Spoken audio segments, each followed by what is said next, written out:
통성경 강의에 오신 우리 성도님들, 오늘은 우리 솔로몬과 시가서 두 번째 시간입니다.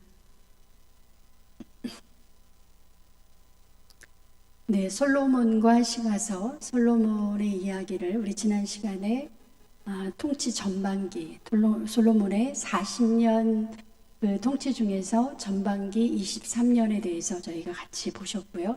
오늘은 통치 후반기 해서 나머지 17년에 대한 이야기를 보시겠습니다. 그래서 네, 전반기는 열왕기상 3장에서 10장, 이제 후반기 이야기는 열왕기상 11장. 근데 이제 저 기준은 다윗이 열왕기상 2장에서 죽었기 때문에 우리가 3장에서부터 시작 이렇게 보고 있지만, 솔로몬 입장에서 보면 솔로몬이 열왕기상 1장에서 왕이 됩니다. 그래서 솔로몬의 이야기 그렇게 생각하면 사실은 열왕기상 1장에서 11장까지 우리가 솔로몬의 이야기 이렇게 기억을 하시면 좋을 것 같습니다. 오늘 통치 전반기, 특별히 열왕기상 11장을 중심으로 같이 보겠습니다.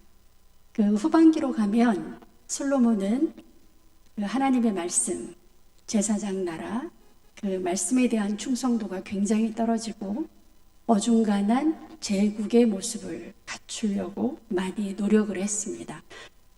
여기 보시면 어중간한 제국의 모습, 완전히 다른 나라들처럼 제국 이렇게 간 것은 아니지만 비슷하게 닮아가려고 굉장히 노력을 했습니다.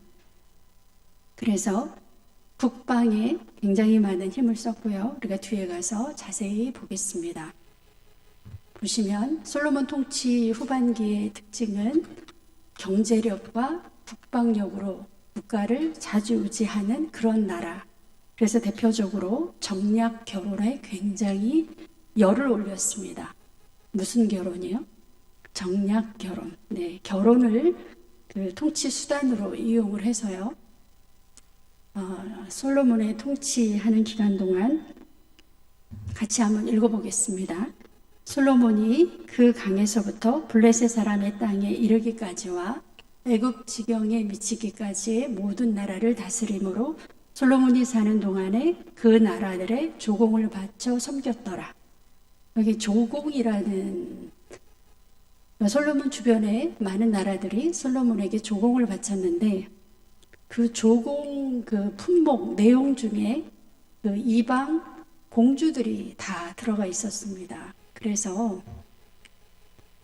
그 솔로몬 통치 후반기에 솔로몬의 마음이 그 전반기하고 완전히 달라지는데요. 그 성경의 왕후들이 솔로몬의 마음을 바꾸었다 이렇게 이야기를 합니다. 하나님께서 두 번이나 경고를 했는데도 솔로몬이 마음을 돌이키지 않았다 이렇게 말씀을 합니다. 그래서 솔로몬에게는 후궁이 몇 명? 700명, 첩이 몇 명? 300명. 네, 합하면 어쨌든 성경에 나와 있는 숫자만으로도 1000명 이렇습니다. 후궁이 1000명이면 한번 밥을 먹을 때, 우리식으로 한번 식사를 할 때 옆에서 이렇게 시중 드는 사람들 뭐 이렇게 다 하면은요, 저 왕의 궁에서 먹는 사람의 입만 해도 얼마나 어마어마할까요? 아까 두 번이나 하나님이 솔로몬에게 나타났는데 솔로몬이 마음을 바꾸지 않았다 하는 내용입니다. 솔로몬이 마음을 돌려 이스라엘 하나님 여호와를 떠남으로, 저 마음을 돌리게 한 사람들이 이방의 공주들, 솔로몬의 그 1000명에 해당되는 후궁과 첩의 역할이었습니다. 그래서 여호와께서 그에게 진노하셨다. 그래서 여호와께서 일찍이 두 번이나 그에게 나타나셨다. 그럼에도 불구하고 이 일에 대하여 명령하사 다른 신을 따르지 말라 하셨으나 그가 여호와의 명령을 지키지 아니했다. 성경은 우리에게 이렇게 이야기를 해주고 있습니다. 그래서 조공을 받는 굉장히 힘이 있는 나라임에도 불구하고 각 나라에 많은 그런 공주들이 그 이스라엘 땅에서 살게 되면서 이제 그들이 각자 가지고 온 여러 가지 정치적인 목적, 또 종교적인 목적이 나라 안에 나라를 온통 엉망으로 만들고 말았던 것이 솔로몬 통치 후반기의 특징입니다. 그래서 이방의 공주들이 가지고 온 우상이 이스라엘 땅에 굉장히 많이 이렇게 퍼져 있었습니다. 제가 저기는 안 적었는데요. 열왕기상 11장에서 보시면 11장 5절부터 그 이방 여인들이 가지고 온 신의 목록이 나오는데요. 시돈 사람의 여신 아스다롯, 암몬 사람의 가증한 밀곰, 7절에 보면 모압에 가증한 그모스, 그 다음에 암몬 자손의 몰록, 수도 없이 많은 신들이 거론이 되고 있습니다. 그래서 이스라엘이라는 나라가 감당하기 어려울 정도의 왕실 비용, 아까 말씀을 드렸죠. 후군과 처불 앞에서 1000명이 넘는 사람들이 식사를 해야 되는, 또 한 끼만 먹지 않잖아요. 그래서 백성들의 불만이 굉장히 커졌습니다. 근데 이때 솔로몬이 이 난국을 타개하는 방법으로 백성들의 마음을 끌어안고 백성들의 의견을 들어주는 그런 방법을 취하지 않았습니다. 자기 말을 따라 듣는 사람들 중심으로 자기 세력화한 것을 볼 수가 있습니다. 솔로몬의 통치 후반기의 특징 중에서 솔로몬이 마음이 하나님으로부터 떠났기 때문에 그때 나타나는 대표적인 증상이 하나님을 모르는 사람들은 특히 저렇게 이제 성경에 나오는 하나님을 떠난 사람, 하나님을 믿지 않는 사람, 하나님을 의지하지 않는 왕들의 공통적인 특징은 군사력을 의지하고, 군인의 수에 의지하고 이제 그런 증상이 나타나죠. 그래서 솔로몬 통치 후반기에 아주 정말 성경에서 계속 이야기하고 있는 특징 중에 하나가 과도한 토목공사, 굉장히 많은 공사를 했어요. 근데 그 공사를 왜 했느냐? 첫 번째는 왕후들을 위한 여러 궁을 지어야 했습니다. 많이 지어야 됐잖아요. 그 다음에 또 하나는 전쟁 준비였습니다. 전쟁을 대비한 국고성, 병거성, 마병의 성들을 건축했다. 성경에 그렇게 나오고 있습니다. 여러분은 이렇게 얘기를 들으시면 감이 오시나요? 성경에서는 이렇게 이제 구체적으로 숫자가 나와 있어요. 솔로몬의 병거의 말 외양간이 4만이요. 이렇게 나와 있습니다. 그러면 병거의 말 외양간이 4만이라는 것은 말이 몇 필? 4만 필이다. 이렇게 마병, 그 말을 조련하고 내지는 전쟁이 났을 때 말을 타고 전쟁하는 그런 마병의 숫자가 12,000명이다. 이렇게 나와 있습니다. 저렇게 많은 마병 또 말을 준비했습니다. 그리고 밑에 보시면 그 집안 관장들은 각각 자기의 맡은 달에, 그러니까 이스라엘 사람들을 12로 나누어서 한 달에 자기가 맡은 그 한 달이 돌아오면 솔로몬 왕과 왕의 상에 참여하는 모든 자를 위하여 뭐를 공급했다? 먹을 것을 공급했다. 얼마나 많이 준비해야 그 왕실에 그 먹는 것을 되겠어요. 근데 하루도 아니고 이틀도 아니고 내가 책임이 돌아오면 한 달을 그 먹을 것을 공급을 해야 됩니다. 그리고 저기에는 없지만 28절에 보면 말과 준말을 위하여 먹을 보리와 꿀을 준비했다. 이렇게 나와 있습니다. 그래서 제가 이런 그림을, 저게 말이잖아요. 근데 요즘 말을 키우는 요즘 저렇게 말을 키운다 그래요. 말 한 마리, 말 한 필이 매일 먹는 물의 양, 우리가 생수가 보통 2리터 한 병이잖아요. 근데 말 한 마리가 신선한 물을 매일 18에서 큰 말, 그런 거 55리터의 물을 마셔야 된다 그래요. 근데 잘 아시는 것처럼 이스라엘은 물이 그렇게 흔하지 않은 그런 나라입니다. 또 말이 먹어야 되는 거, 기본적으로 건초나 잔디 같은 걸 먹는데요. 먹는 양이 매일 6kg에서 9kg 정도. 감이 오시나요? 그리고 거기 그 건초만 주는 게 아니라 뭐 오트밀이나 옥수수나 뭐 보리나 이런 걸 섞어준대요. 그리고 간식으로는 신선한 뭐 사과, 당근, 푸른 콩, 수박 껍질, 샐러리 이런 것을 간식으로 말한테 준다고 합니다. 그래서 아까 성경에 그 4장 28절에 말과 준마에게 먹일 보리와 꿀을 준비해서 갖다 줬다. 이렇게 성경에 나오고 있습니다. 그러니까 말 한 필을 기르는데 사람이 먹는 것보다 훨씬 많은 양의 물도 필요하고, 그 다음에 건초나 아니면은 무슨 옥수수나 보리나 이런 게 필요한 거예요. 아까 4만 마리라고 했으니 4만 마리를 매일 이렇게 먹이려고 생각을 해보세요. 얼마나 많은 게 필요한가. 그래서 우리가 보통 이렇게 성경을 읽으실 때 말이 있다, 그 나라에 마병이 있다, 그러면 그대로 갈수록 굉장한 나라입니다. 어떤 의미에서 굉장해요? 그만큼 먹을 것이 풍부한, 뭔가 먹을 게 있어야 사람도 굶어 죽어가는 판에 말을 저렇게 기를 수가 없거든요.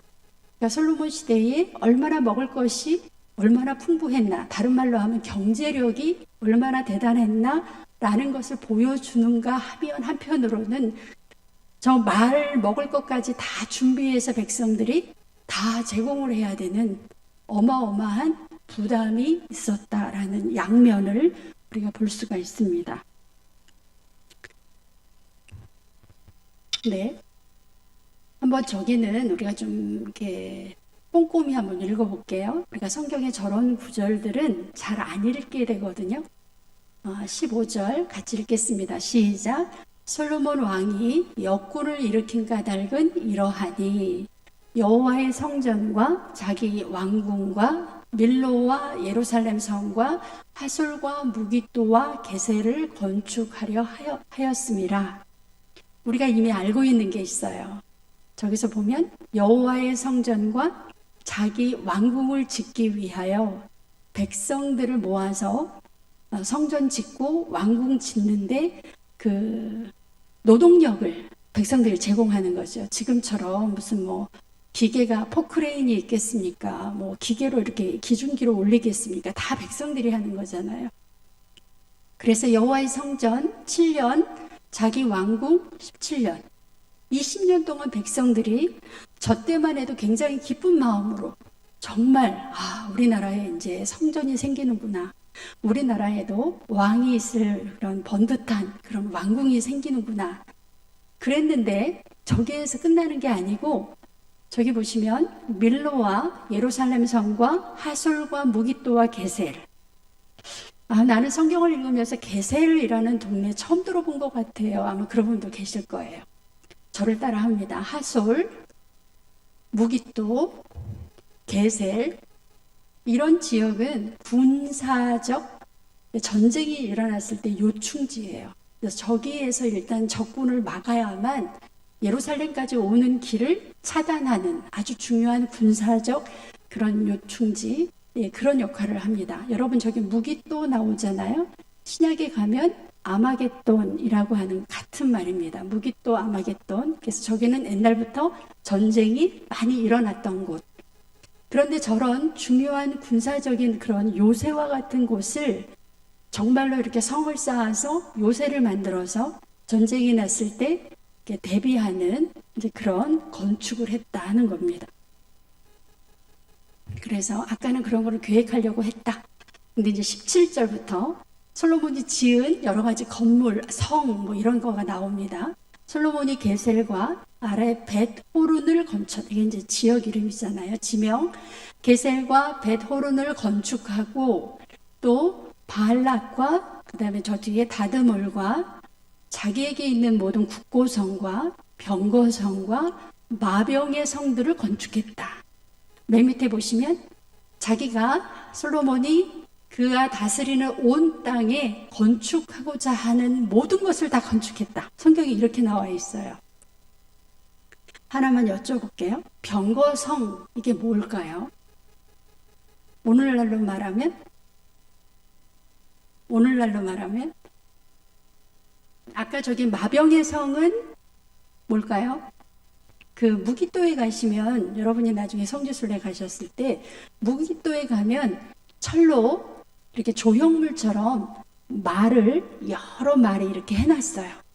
그거를 왜 거기다 해놨을까요?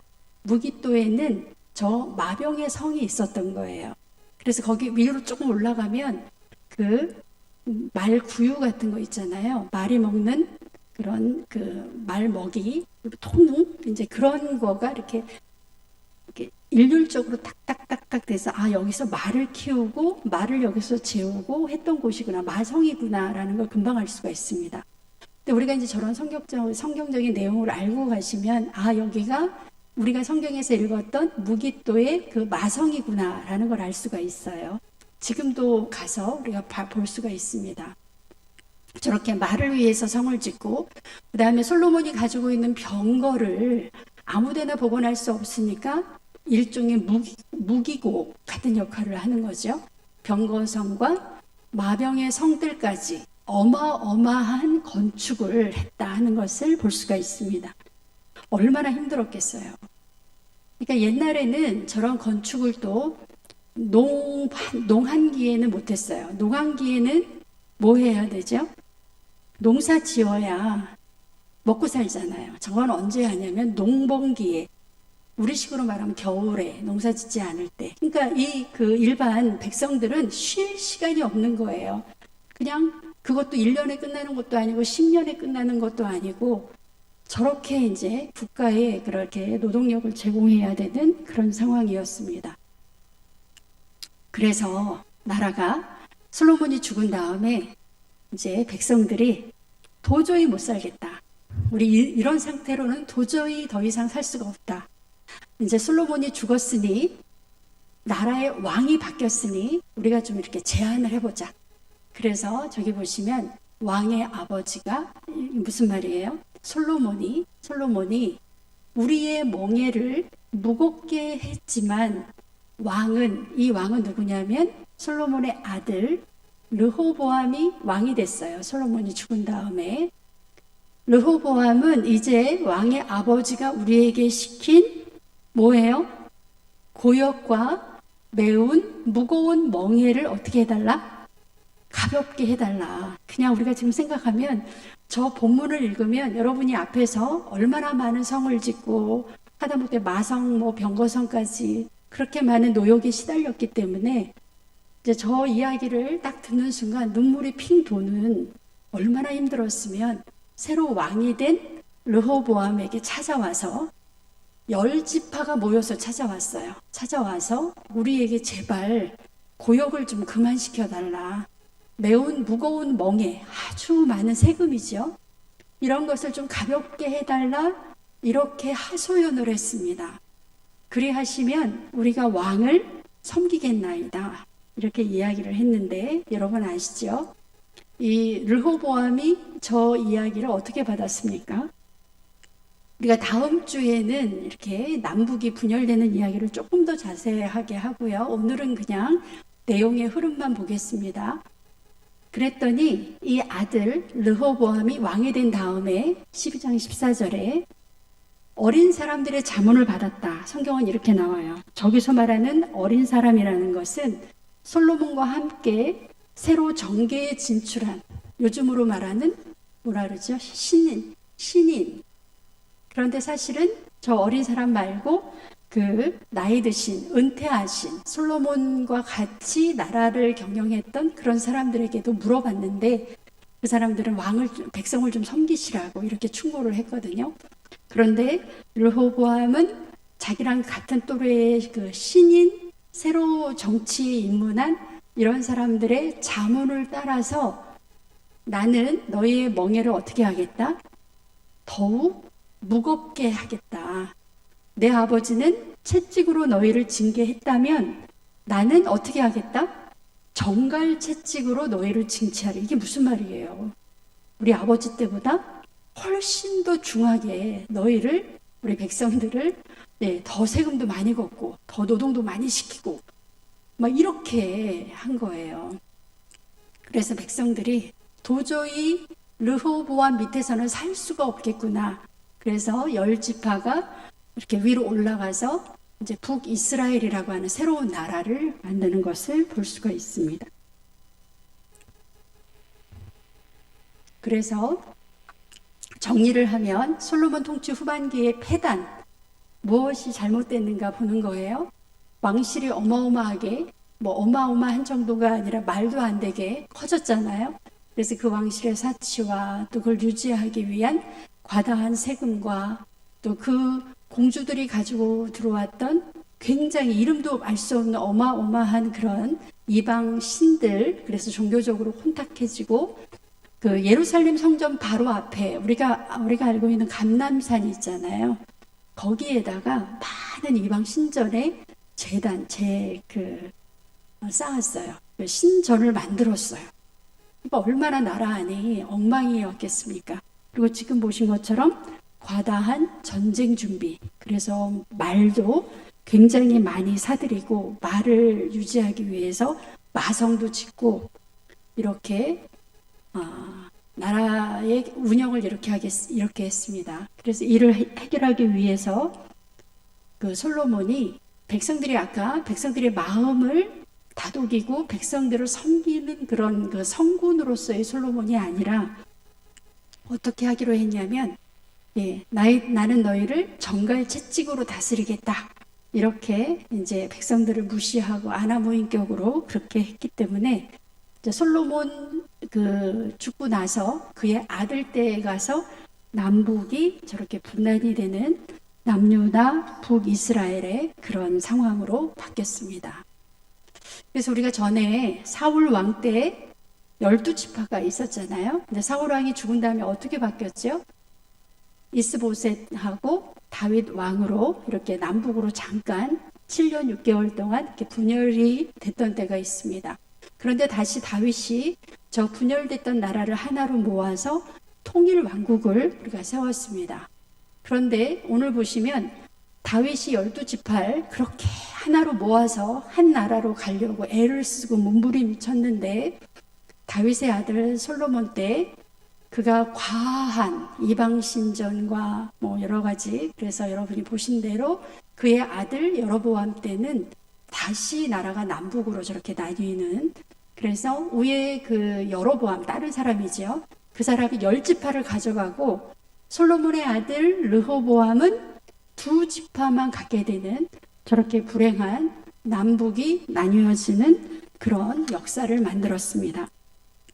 우리가 다시 보시면 아까 말만 4만 필이 있는 나라예요.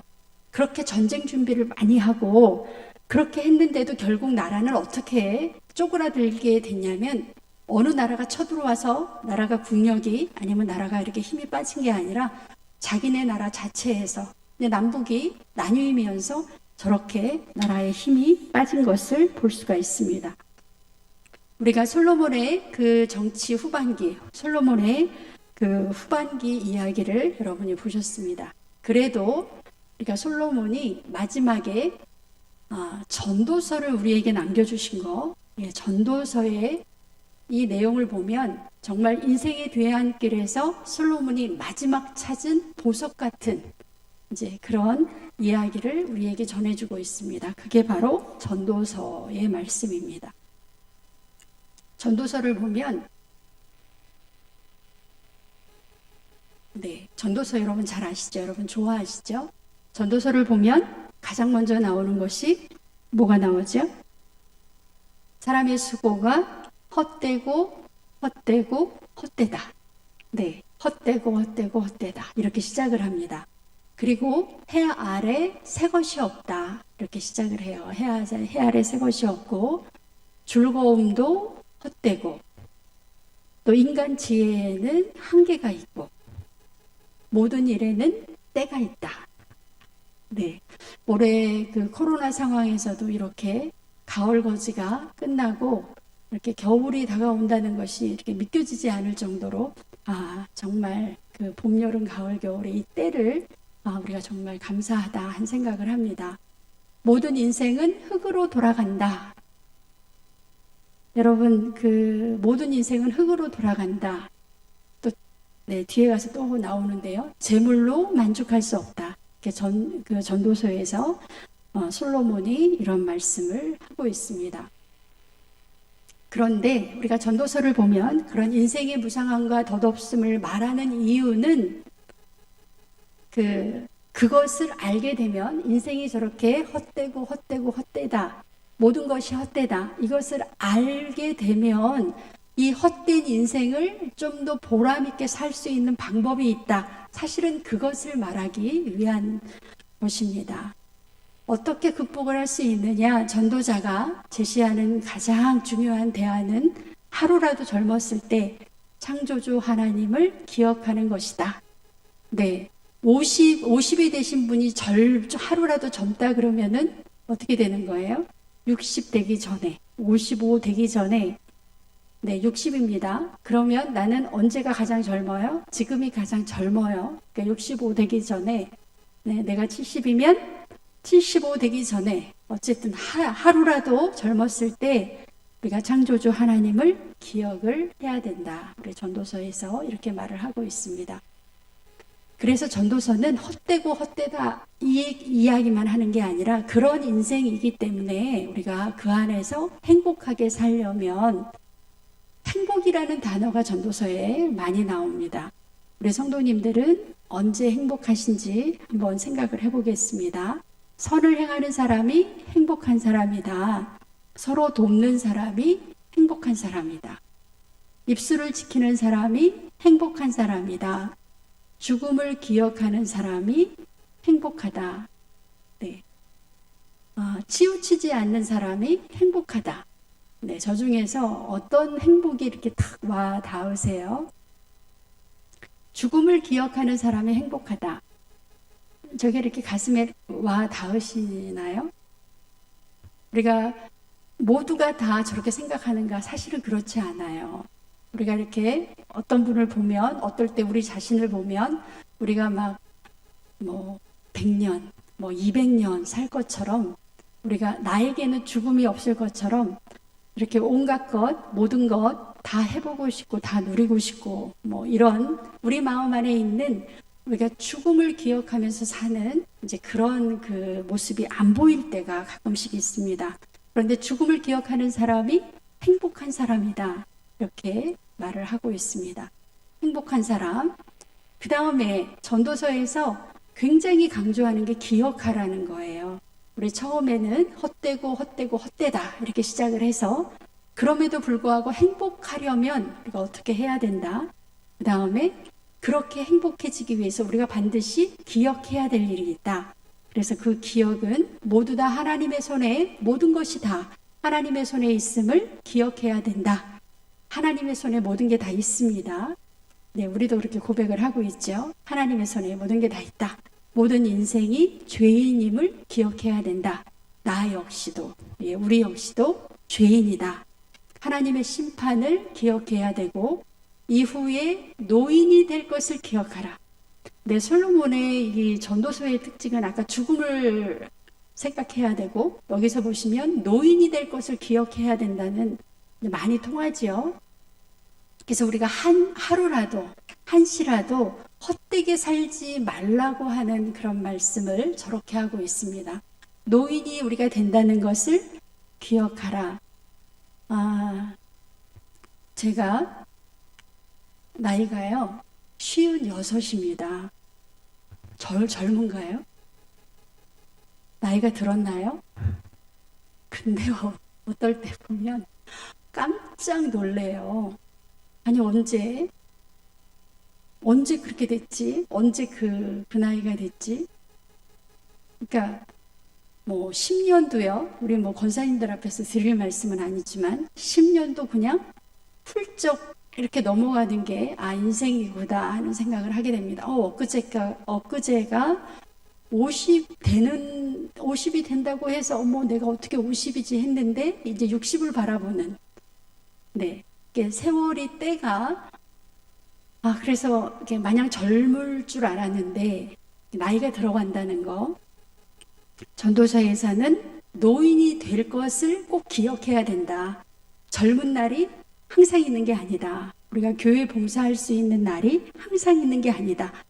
네, 지금은 버겁고 힘들고 어려워도 내가 할 수 있을 때, 내가 능력 있을 때, 내가 힘이 있을 때, 노인이 되기 전에, 네, 아무것도 할 수 그때가 되기 전에 꼭 우리가 하나님의 일을 열심히 해야 할 것입니다. 그래서 이 솔로몬이 청년의 때에 창조주를 같은 말이죠. 계속. 그러니까 노인이 될 것을 기억해야 하면 우리가 조금 더 젊었을 때 하나님을 기억하면서 하나님의 일을 할 수 있는 것입니다. 잠깐 아주 전도서에서 굉장히 중요한 때가 있다. 네, 제가 앞부분을 하면 여러분은 뒷부분을 하겠습니다. 날 때가 있으면 죽을 때가 있고, 심을 때가 있으면 거둘 때가 있고, 죽일 때가 있으면 치료할 때가 있고, 뭔가 헐 때가 있으면 세울 때가 있고, 울 때가 있으면 웃을 때가 있고, 슬퍼할 때가 있으면 춤출 때가 있고, 돌을 버려야 할 때가 있고, 돌을 거둘 때가 있고, 또 안아줄 때, 안아야 할 때, 안을 때가 있고, 안는 것을 멀리 할 때가 있고, 찾을 때가 있고, 잃을 때가 있고, 지킬 때가 있고, 버릴 때가 있고, 찢을 때가 있고, 꿰맬 때가 있고, 잠잠할 때가 있고, 말을 해야 될 때가 있고, 사랑할 때가 있고, 미워해야 할 때가 있고, 전쟁을 할 때가 있고, 평화로울 때가 있다고 이야기를 합니다. 그래서 범사에 기한이 있고 천하 만사가 다 때가 있다.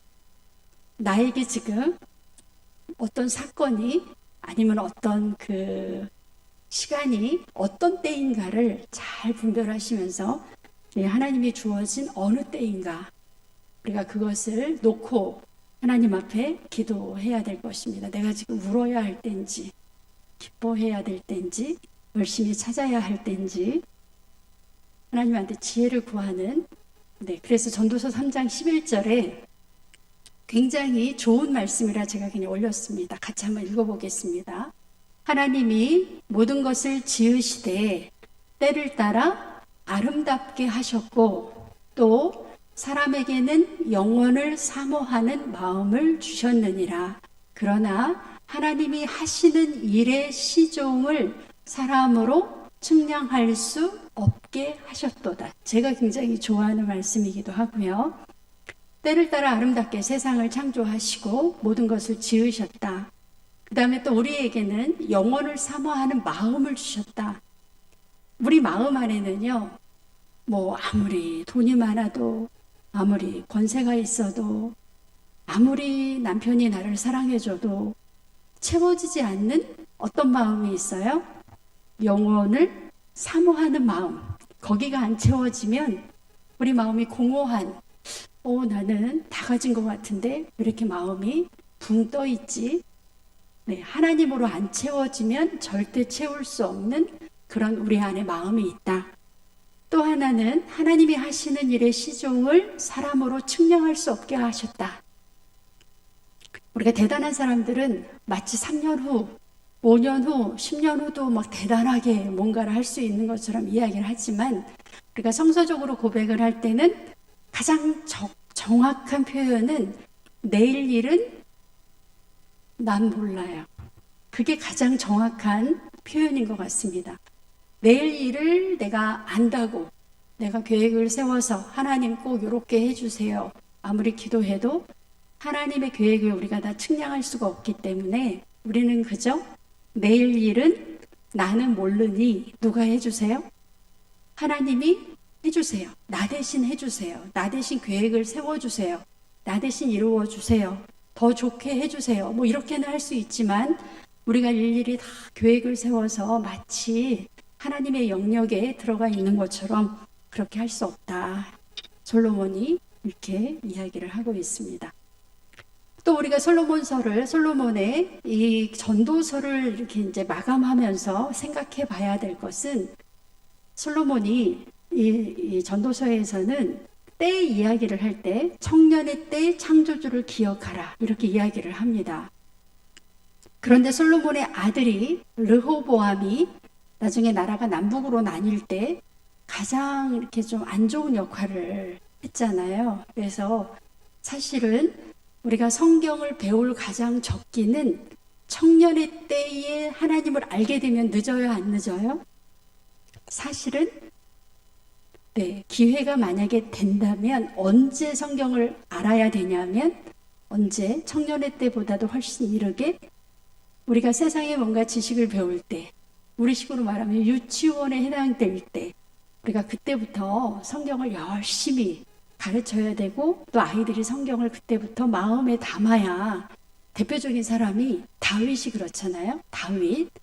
네, 이미 그가 목동 청소년기에 이미 하나님의 말씀이 그의 마음속에 다 담겨 있었어요. 솔로몬이 다니엘도 그가 끌려가기 전에 이미 하나님의 말씀이 그에게 다 담겨 있었어요. 그래서 우리가 청년의 때 하나님을 알기 시작하는 것은 조금 늦다. 그런데 이제 목사님 저는 우리 집이 믿지 않는 사람이라 내가 청년 때 그래도 하나님을 만났어요. 좋지요. 이제 그런 이야기를 하는 게 아니고 네, 우리가 성경을 언제부터 하나님을 언제부터 알아야 되는가 훨씬 일찍부터 알아야 된다 하는 말씀입니다. 우리 시편의 말씀을 좀 보겠습니다. 우리가 시가서를 하는데 시편의 말씀을 보시면 성경책이에요. 성경책에 시편 1장 1절에 보시면 저렇게 되어 있습니다. 1장 1절 복 있는 사람은 여러분이 잘 아시는 악인들의 꾀를 따르지 않으니 이렇게 시작이 되잖아요. 그런데 맨 앞에 뭐라고 되어 있냐면 제 1권 이렇게 되어 있어요. 42편입니다. 시편 42편에 보시면 시작할 때 맨 위에 제 2권 이렇게 되어 있어요. 그러니까 시편은 150편까지인데 1편부터 150편까지가 그냥 한 묶음이 아니라는 말씀입니다. 그래서 보시면 저렇게 성경 안에 1권, 2권, 3권 이렇게 되어 있는 것이 5묶음이 있어요. 그래서 여러분 성경 읽으시면서 바로 찾을 수가 있습니다. 1권, 2권 이렇게 해서 5개의 묶음으로 이루어진 것이 시편이다. 그렇게 알 수가 있고요. 그 다음에 시편이라는 이 시라고 할까요? 노래라고 할까요? 아니면 찬양은 하나님께 예배하고자 하는 이스라엘 민족의 소망과 열정이 담겨 있는 그런 책인데 시편의 다수 150편 중에서 다윗이 지은 게 몇 편이에요? 73편이 다윗이 지은 것입니다. 그러니까 거의 반에 해당되는 것이 다윗이 지은 시편이에요. 그래서 우리가 성경을 우리가 지금 다윗을 다 보셨지만 정치인으로서의 다윗의 모습은 성경 어디 가서 찾아보시면 돼요? 우리가 지금 보신 것처럼 사무엘상, 사무엘하에 가시면 정치인으로서의 다윗의 모습. 그런데 다윗의 신앙적인 면을 나는 좀 더 다윗이 그때 마음이 어땠을까? 다윗이 그때 얼마나 힘들었을까? 얼마나 하나님 앞에 간절히 기도했나? 이런 다윗의 신앙적인 모습을 보고 싶으시면 사실은 시편을 읽으셔야 돼요. 73편이나 되는 다윗이 어려울 때, 도망 다닐 때, 아들이 자기 앞에서 반란을 일으킬 때, 그때마다 하나님 앞에 얼마나 부르짖었는가, 얼마나 매달렸는가 하는 것을 우리가 볼 수가 있습니다. 그래서 다윗의 두 가지면 정치인으로서의 다윗은 사무엘 상하서, 그 다음에 시편에서는 다윗의 종교적인, 신앙적인 그런 다윗의 모습을 볼 수가 있습니다. 또 하나, 우리가 시편이 150편이나 되기 때문에 우리가 그 예배 시간에 그걸 일일이 이제 그 묵상 시간에 그 새벽 기도 때는 저렇게 가능할 것 같아요. 1편, 2편 다 읽어가는 거. 근데 우리가 여기서는 다 할 수도 없고 시간도 없고 그래서 표제만 잠깐 보겠습니다. 표제. 그러니까 우리가 시편을 딱 이렇게 펴 보면 맨 앞에 시편 맨 앞에 보시면 그 시가 시작되기 전에 맨 앞에 뭐라고 돼 있어요. 네. 예를 들면 3편 다윗이 그의 아들 압살롬을 피할 때에 지은 시 앞에 이렇게 제목같이 붙어 있어요. 이거를 표제어라고 합니다. 4편을 보시면 다윗의 시 인도자를 따라 현악에 맞춘 노래 이렇게 되어 있어요. 이 부분, 그러니까 표제 부분을 우리가 조금 아셔야 될 것 같아서 이 표제 부분에는요. 제사를 지낼 때 지시사항이 이 표제 안에 들어가 있습니다. 예를 들어 인도자를 따라 부르는 노래 이게 무슨 뜻이냐면 그러니까 제사 지낼 때 우리식으로 하면 이제 찬양 예배 드릴 때 성가대 지휘자를 위하여라는 뜻입니다. 그래서 인도자를 따라 부르는 노래라는 이 표제어가 붙어 있는 게 시편에 55개나 돼요. 이 시편은 이미 뭐가 됐냐면 우리식으로 말하면 찬송가가 된 거예요. 그래서 성가대의 지휘자를 따라서 이 노래가 불려져야 되는 그런 걸 볼 수가 있습니다. 그래서 여러 시편들이 다윗의 개인적인 역사적 경험을 넘어서서 하나님의 백성들이 성전에서 예배드릴 때 함께 불렀던 보편적인 그런 찬송가였다라는 것을 우리가 알 수가 있습니다. 그래서 보시면 악기에 대한 언급이 나와요. 앞에 보면 현악에 맞춘 노래. 현악기에 맞춰서 이 노래를 부르라는 거죠. 그 다음에 관악에 맞춘 노래. 그 다음에 또 음계나 곡조에 대한 언급이 있습니다. 그래서 많은 성도님들이 이게 무슨 뜻이에요? 이렇게 물어보시는 분들이 많아요. 뭐 예를 들면 저기 기띔에 맞춘 노래, 기띔이 뭐예요? 이렇게 물어보시는데요. 우리가 예를 들어 보겠습니다. 음계라는 것은 우리가 너무나 잘 알고 있는 음계는 장음계, 단음계가 있어요. 그래서 장음계는 도레미파솔라시도 이렇게 밝은 느낌의 노래를 장음계라고 하고 단음계는 왠지 그 노래는 구슬퍼요. 단음계로 노래를 부르면 그런 음계에 대한 그런 그 지시어가 들어가 있는 거예요. 곡조라는 것은 가락이기도 하고 그 다음에 장단, 우리식으로 말하면 장단. 제가 하나 여쭤볼게요. 국거리 장단 여러분이 설명을 해보세요. 국거리 장단 어떻게 설명하시겠어요? 말로 설명하는 것은 한계가 있어요. 그래서 그 장단의 리듬이 있습니다. 국거리 장단 어떻게 해요? 예, 덩기덕 쿵더러러러 그다음에 쿵기덕 쿵더러러러 이런 그런 뭔가 이렇게 그 안에 장단이 있잖아요. 그런데 저렇게 기띔에 맞춘 노래, 알다스핫에 맞춘 노래, 그러니까 우리식으로 말하면 국거리 장단에 맞춘 노래 이런 의미예요. 그러니까 국거리 장단은 이미 녹음해 놓지 않아서 모르는 거예요. 그러니까 해석이 안 됩니다. 어떻게 하라는지, 그러니까 말 자체는 해석이 되는데 그걸 실제로 불러보라고 그러고 하면 부를 수 없는 그런, 그러니까 이미 소리는 없어지고 어느 장단 뭐 그렇게 그 이름만 남아있다는 것을 알 수가 있습니다. 예를 그래서 보겠습니다. 시편 4편을 보시면 다윗의 시, 원래는 다윗이 지은 시였다는 거예요. 다윗의 시, 아까 인도자를 따라는 뭐예요? 지휘자, 뭐 찬양대 지휘자에 따라서 저 노래는 같이 불러야 되는데 특별히 현악에 맞춰서 불러라 이런 지시입니다. 5편을 보시면 다윗이 지은 시고요. 원래는 저게 이제 나중에 찬양 가사가 찬양이 됐는데 역시 인도자에 따라 관악에 맞춘 노래 이렇게 그 시편이 어떻게 사용됐는지 그걸 보여주는 제가 하나 보시면 시편 22편에 다윗의 시 인도자를 따라 아엘렛 사할에 맞춘 노래 이렇게 나와요 성경에.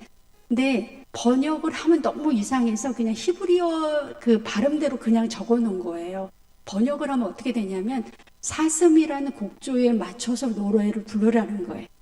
근데 사슴이라는 곡조가 어떻게 부르는지 아무도 몰라요. 그러니까 저렇게 번역을 해놓으면 너무 이상하니까 그냥 히브리어 원어대로 아엘렛사할 이렇게 그냥 적어놓는 거예요. 여러분이 이제 그렇다라는 거 생각을 하시고 보시면 되겠습니다. 그리고 또 저렇게 인도자에 따라 뭐 맞춘 노래가 없이 23편 같은 경우에는 그냥 다윗의 시 이렇게 되어 있습니다. 그래서 그 앞에 표제어를 보시면서 이 찬양이 이 노래가 이 시가 어떤 성격을 띄었구나라는 걸 알 수가 있습니다. 고핫 자손에 대해서 여러분 이제 우리가 그 시편의 저자 중에서 아까 다윗이 지은 게 73편 있다 그랬잖아요. 그런 것처럼 우리가 고라 자손이 지은 그 시편이 있어요. 근데 이상하지 않으십니까? 고라가 지은 시도 아니고 뭐라고 되어 있어요? 고라 자손이 지은 시 이렇게 되어 있어요. 그래서 재밌기도 하고 해서 잠깐 보겠습니다. 고라 자손이 지은 시는 모두 11편이 있어요. 42편부터 시작해서 88편까지 다 앞에 표제어에 고라 자손이 지은 시 이렇게 되어 있습니다. 얼마든지 찾을 수 있고요. 이 고라 자손이라는 이 사람들은 이제 역사적으로 올라가면 그 출애굽할 때 다윗에게 모세에게 대항을 했던 레위 지파 사람 세 사람 이름이 나오는데 고라, 다단, 아비람 이 사람이 모세의 지도력에 대항했다가 이 고라가 죽게 됩니다. 이제 그 레위인이지만 그런데 그의 자손들이 나중에 성전에 일을 하게 돼요. 어떤 일을 했냐면 문지기 역할을 했습니다. 그래서 역대상에 보시면 그 성전 문지기 일을 했다 이렇게 되어 있고 그 다음에 성가대 찬양을 했다. 찬양대원이다라는 거예요. 그런데 이 사람들은 자신들이 이렇게 맡은 제사를 지낼 때 성전 문지기 역할, 이제 여러분 성경 읽어보시면 이 문지기는 어떻게 해야 되냐면요. 밤새도록 성전의 문을 지켜요. 그리고 아침 새벽이 되면 성전 문을 열어주는 사람들이에요. 쉬워요? 어려워요? 굉장히 어려워요. 그런데 아주 자랑스러워 했습니다. 그리고 이들이 자신에게 주어진 일을 아주 자랑스럽게 생각하는 것을 우리가 성경에서 볼 수가 있어요. 예를 들면 시편 42편이 고라 자손이 지은 시거든요. 이런 성전 봉사 그 일을 담당했던 한 사람이 나중에 그 은퇴하고 나서 그때 그 일이 그리워지는 그때 내가 성전에서 그렇게 찬양을 했지 하는 그런 것을 기리면서 썼던 그런 내용입니다. 이렇게 되어 있어요. 시편 42편의 표제어는 고라 자손의 마스길 이렇게 되어 있어요. 마스길은 교훈이라는 뜻이에요. 원래 고라 자손들이 가지고 있었던 교훈인데 나중에 뭐가 됐어요? 인도자를 따라 부르는 찬양이 됐습니다. 42편이. 그런데 4절에 보시면 저는 저 말씀을 보면서 가슴이 뭉클했습니다. 내가 전에 성의를 지키는 무리와 동행하여, 성의는 지금으로 말하면 예배드리는 주일을, 그렇죠? 성의를 지키는 무리와 동행하여 기쁨과 감사의 소리를 내며 이게 찬양을 하는 거죠. 그들을 하나님의 집으로 인도했다. 성가대 찬양단의 역할입니다. 하나님의 집으로 하나님 앞으로 인도하는 감사의 찬양, 기쁨의 찬양을 부르면서 하나님의 집으로 인도했다. 옛날에 내가 전에. 그런데 이제 그때 했던 그 일을 기억하고 내 마음이 상하다. 지금은 나는 그런 일을 할 수가 없어요. 그래서 이분이 지금 내 영혼아 내가 어찌하여 낙심하며 어찌하여 내 속에서 불안해하는가. 지금 이제 자기가 나이도 들고 그 성전에서 봉사하는 일도 할 수 없고 하니까 지금 굉장히 낙심하고 불안해하고 있는, 그러면서 너는 하나님께 소망을 두라. 그가 나타나 도우심으로 말미암아 내가 여전히 찬송하리로다. 내가 지금 성전의 일을 할 수 없지만 어떻게 하면 하나님께 소망을 두면 여전히 나는 찬송할 수 있다 하고 자기 자신을 계속 이렇게 다독이는 이제 그런 모습을 볼 수가 있습니다. 그래서 여러분이 시편은 여러분이 이렇게 표제어를 보시면서 각 그 말씀을 묵상하면 은혜가 많이 될 것 같아요. 오늘 우리 솔로몬의 통치, 솔로몬 왕의 그 성경에 나와 있는 이야기를 정리를 하면 통치 전반기는 너무너무 수고했어요. 어떤 수고했어요? 성전도 짓고 또 자기 왕궁도 짓고 네, 굉장히 하나님 말씀에 입각해서 생활을 했는데 후반기는 어떻게 갔어요? 헛수고했어요.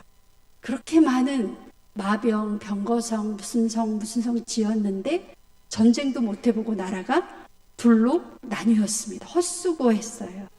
그래서 우리가 솔로몬의 이 여정, 40년의 정치 여정을 보면서 앞에 23년 참 수고했다.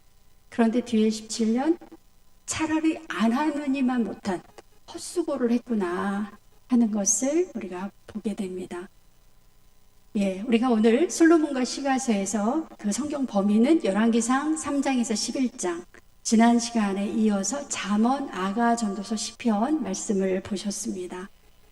네, 열왕기상 우리가 솔로몬의 이야기 처음과 끝이 같아야 된다. 네, 헛수고로 시작해서 헛수고로 끝나는 그런 삶이 되면 안 되겠지. 하나님만을 향해서 우리가 소망을 가지고 마음이 변치 않는 전도서를 보시면 하나님의 주시는 지혜가 얼마나 대단한지, 그래서 노년에 정말 우리가 의미 있게 사는 법을 이야기를 하고 있습니다.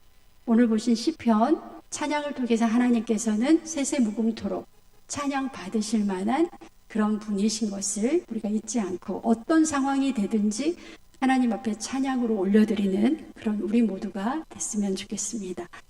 우리 오늘 예배 끝나고 제단을 정리하신대요. 그래서 쌀은 1층으로 가야 되고요. 좀 같이 도와주시고 오늘 차 운행은 한 10분 정도 늦게 이렇게 하겠습니다. 기도하시겠습니다.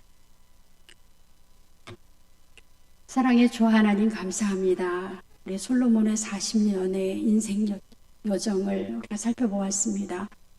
오늘 우리의 모습이, 오늘 나의 모습이 참 옛날에는 수고했는데, 옛날에는 많은 일을 했는데, 난 지금 나의 모습은 혹시 하나님 앞에서 헛수고를 하고 있지 않은지 하나님 우리의 모습을 돌아보게 하여 주시옵소서. 우리가 인생이 짧다는 것, 죽음이 우리를 기다리고 있다는 것, 그래서 우리가 젊었을 때, 하루라도 젊었을 때 우리가 의미 있게 하나님의 일을 잘 감당할 수 있도록 하나님 인도하여 주시옵소서. 예수님의 이름으로 기도합니다. 아멘.